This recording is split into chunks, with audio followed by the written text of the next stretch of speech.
Bishop Boyea, how shocked were you?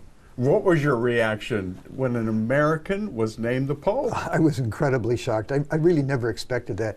You know, the issue, it would seem to elect an American, it can be so political. Yeah. And I just did not expect that at all. However, when you think of Bishop Prevost, he has spent most of his ministry in Latin America, in Peru, and also in Italy. I was listening to his Italian and his Spanish, which were very good. I was kind of amazed at how good they are. Right. So clearly, he may be an American, but he's of the world. I mean, he's of Spain, or Spanish-speaking area, and he's of the Italian-speaking area. So he's from the world.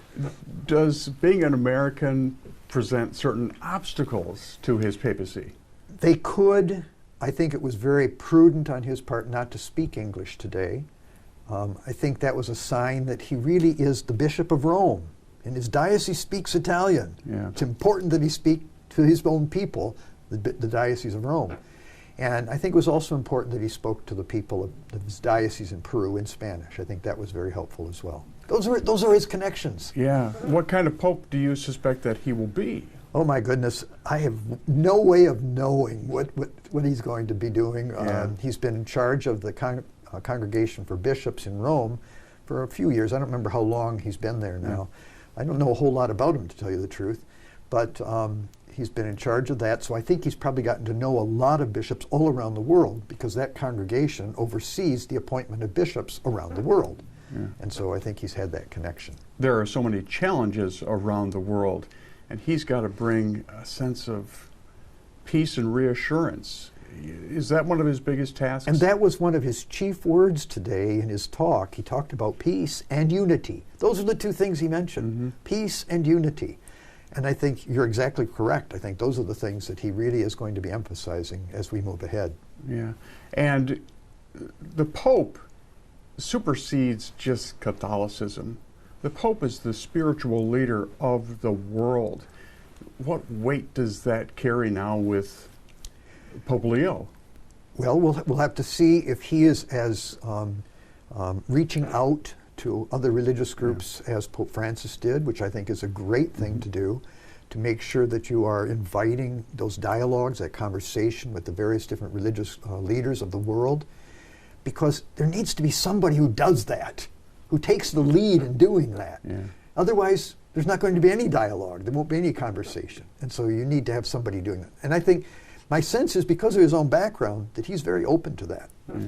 Catholic priests across America, saying Mass this Sunday, what do you think their message will be to their congregation? Well, my first hope is that when they're saying the Eucharistic prayer at Mass, that they put the right Pope name in there. We always say, and for Francis our Pope. Yes. And now we got to make sure we say for Leo our Pope. Yes. You got to make sure you do the right name. So hopefully when they do that, that's the first step right there. Do you think that we'll see more visits to America from Pope Leo because he's an American? My first reaction about that, remember, Pope Francis never went back to Argentina, his home. He never went back, which struck me as a little odd. That I thought he would at least gone once. So I don't know. I don't know how this will play out. I'm sure he has to think about that. What are the implications of playing too much to his American background or not? I think he's got to be sensitive to that, prudent about that. Tell me about the significance of choosing the name Pope Leo.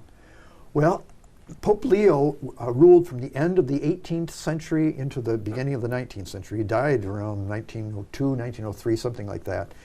And he was especially noted for his promotion of the social justice issues. He wrote a social encyclical called Rerum Novarum, which was really the first social encyclical of the Church about the workers and the need for justice for workers especially.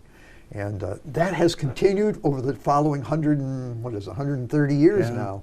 And I think that's a good sign right there, that he wants to continue that social teaching of the Church. And that fits right into what we're dealing with in America. Exactly. The care for the poor, the care for the needy, the care for workers, the care for the margins, all of those kind of folks need to be addressed. And my sense is he's done that already in Peru. Yeah. He's an Augustinian, he's a religious order member. I think he'll be doing all of those things.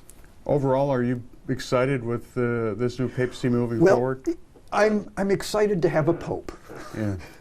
I view this as all in God's hands. Yeah. I mean, God will, it's the Lord's church. He's going to take care of it. And that's really, I have great supreme confidence in that, that the Lord's going to take care of all of this. Excellent. Okay, Excellent. very good.